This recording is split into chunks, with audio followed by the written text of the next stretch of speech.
I kind of planned on taking this month slow after the Toradora video, but through sheer luck and happenstance, I ended up getting a copy of Crisis Core Reunion a whole 5 days before its launch. I didn't plan on talking about 2 PSP games back to back, but it is what it is. If you saw my video on Final Fantasy VII Remake, then you'll know that I actually never completed the original Crisis Core on PSP, despite appreciating the director's other games like Type 0 and 15. So this new remaster make thing will be my first time experiencing the story of Zack Fair. And boy did I pick an ambitious game for my second Final Fantasy review. It'll be especially interesting considering that I still haven't played the original Final Fantasy VII.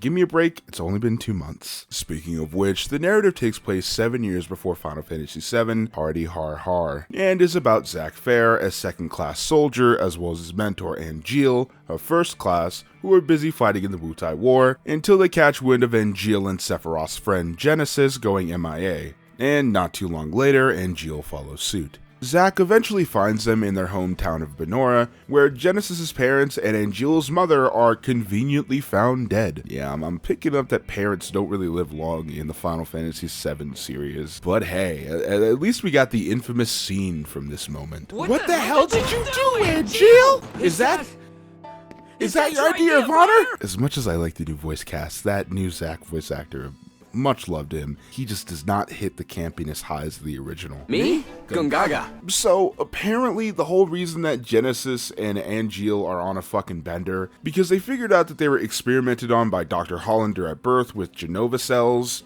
Hollander is just like a not Hojo who spends like 10 minutes in the game, I shit you not. Anyway, because they have Genova cells, they can do the whole clone thing and lots of other cool anime shit, but the only catch is that they slowly degrade over time. So their entire plan is on finding a way to stop their degradation by finding the gift of the goddess or something. Yeah, the latter half is a lot more interesting with the origin of Sephiroth, the introduction of Aerith, and seeing Zack's friendship with Cloud. Overall, I liked Crisis Core's story. I appreciated a lot of what it did, as well as tried to do to prevent it from being a bland sequel. However, everything relating to Project S and G, and especially Genesis, I just ignored. It was just white noise. You guys complained about Kingdom Hearts, but half of this shit wasn't even coherent. As a main villain, Genesis doesn't feel threatening, and as a character, he's just fucking boring. He's like V from DMC5, but shit. Not to mention that everything related to him feels like filler. He's so fucking tacked on. He's legitimately the third wheel in the friend group. Why is Gact even in this fucking game? This doesn't mean that the story is all bad. I appreciate that the game doesn't allow popular characters from the original game to overstay their welcome, allowing the narrative to focus on people relevant to the plot. I also like the not so subtle world building that the game does to show how shitty Shinra really is. Like, just the sheer fact that the shops are available anywhere you go is an extreme convenience to the player, but it's a Shinra shop? So the money you earn from them can only be used in their personal store, which is just a giant capitalist figure eight. Zack initially seemed annoying. Maybe it's because I'm a hater, but everybody loved this guy and I did not fucking get it. But as the story went on, he began to grow on me hard. He's an optimistic soldier, almost to his detriment. And as he realizes how complicated the world around him is, he begins to become cynical and at times even hopeless. But he never loses his hero mentality. He never takes the easy way out, and that's what makes Zack a fascinating main character. It's basic shonen shit, but it's done so well. Seeing his arc from the beginning of the game to the very, very end is so satisfying to see, which might sound weird if you know the ending. His optimism is only rivaled by his determination, and that's what drew people to him. Zack's romance with Aerith, his apprenticeship with Angeal, as well as his friendship with Cloud are all very, very well done, despite only being given a short amount of screen time. The game definitely feels like it has a bit of prequelitis. Lots of new stuff feels tacked on, and information just kind of drops out of the sky in order to set the characters exactly where they were in the original game, despite there still being like 3 years between the end of this and the beginning of Final Fantasy Fantasy VII. Also, I'll take this time to mention, without spoiling this or Remake, if you're coming into Reunion expecting new content or setup for Final Fantasy VII Rebirth, you will be severely disappointed. All of the updates and changes are more so on the gameplay side to make this fit alongside the remake. The biggest thing besides that, I guess, is the altered after credits scene, and I only think that that was really done for continuity's sake. I promise you, this really is just a re-release of Crisis Core. There is no DLC episode, there is no after credit scene with Nick Fury, nothing. Speaking of which, is this a remake? Is it a remaster? Well, it's somewhere in the middle. As a fan of the PSP, its remasters can often be very hit or miss. Sometimes the same textures are upscaled or entirely new ones are made. And then there's Oculus Trip, which uses the exact same textures, no upgrade whatsoever, and just throws visual effects on top of it to make you ignore it. Ah, Oculus Trip.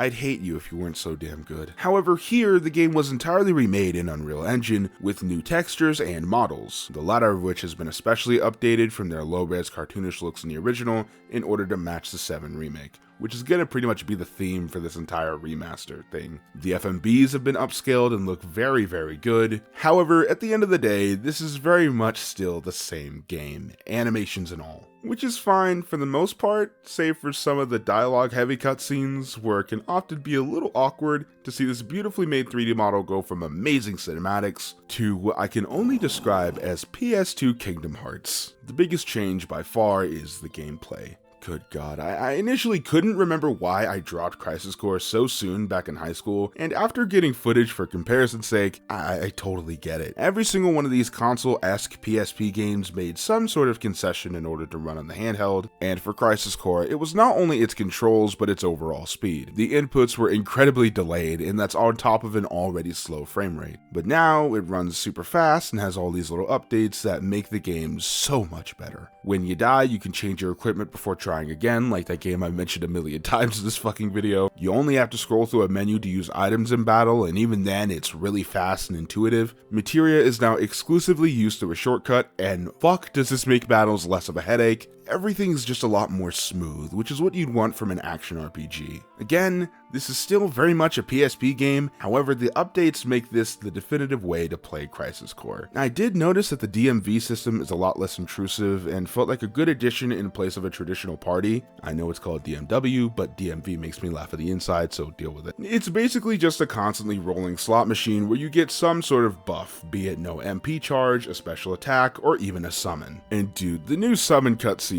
oh my gosh.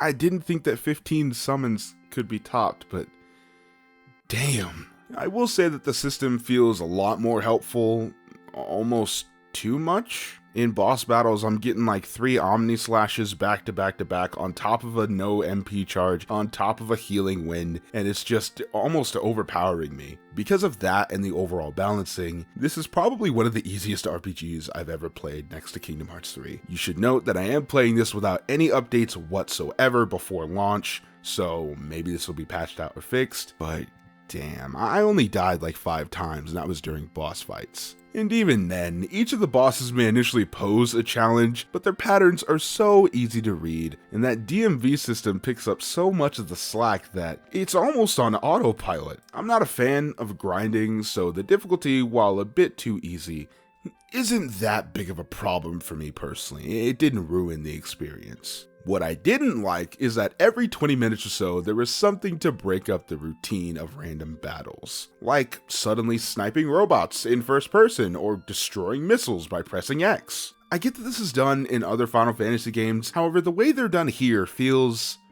how do I say this, especially shit. Need I even mention the stealth mission? Some are better than others, like the waterfall, and to be fair, most of these are optional and have little to no effect on your overall playthrough. These are just obviously made to entice players to retry them in order to get a perfect score. And that can really be said about all of the additional content. My playthrough of Crisis Core's story only lasted 12 hours. That's without rushing, as well as playing a decent amount of side missions. But to be fair, there's a copious amount of stuff to do after the credits roll. But honestly, that's what it feels like.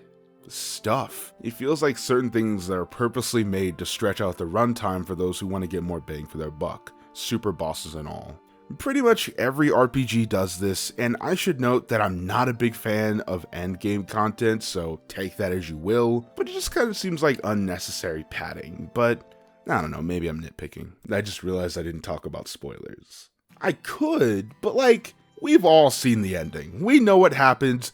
I cried. You cried. The only thing I'll say is that I'm convinced that Tabata is a fucking sociopath who loves to torture players with these depressing ass endings. This video probably made it sound as if I hate this game, but I really did enjoy it. It didn't hit me immediately like the other games Tabata has directed, but after reflecting on it for the past few days, it's all I've really been able to think about. The new combat was great despite its ease, the graphical upgrades and new summon scenes are amazing, the soundtrack is just phenomenal. Why by Ayaka has been in my brain for the past 72 hours and I don't want it to leave. And Zack was an amazingly well-written character who had lots of depth given to him despite most fans knowing where he ends up in the original game, which, may I add, is not an easy feat whatsoever. Crisis Core was made 2 full decades after the original Final Fantasy VII, and yet it was able to not just recapture the magic for fans, but also introduce an entirely new audience into the sub-series with a prequel about a side character from a popular 90s JRPG. When I say it out loud, it sounds way crazier than it sounds in my head. On one hand, it sucks that I waited this long to play it, but at the same time, Reunion is the best way to experience it hands down, and I have no qualms with it whatsoever. If you haven't bought your copy, it's only $50 on every platform, so I think it's pretty much well worth it. Yeah, I finally played all 3 of Tabata's Final Fantasy games. I can't wait to review the other 2 after 5 years. I'm actually taking a break now. I'm done for the year. This is the last video. I'm fucking going to bed. I hope you enjoyed all the videos I've made this past year. I appreciate you all. Thank you so much for watching. Like, subscribe, and all that jazz. I'll catch you guys next time. Later, kids. Merry Christmas and Happy New Year. The halls with my balls in your jaws, bitch. Balls in your jaws. Can I put my balls in your jaws, bitch? Balls in your jaws. What's that smacking against the wall? It's my balls in your jaws.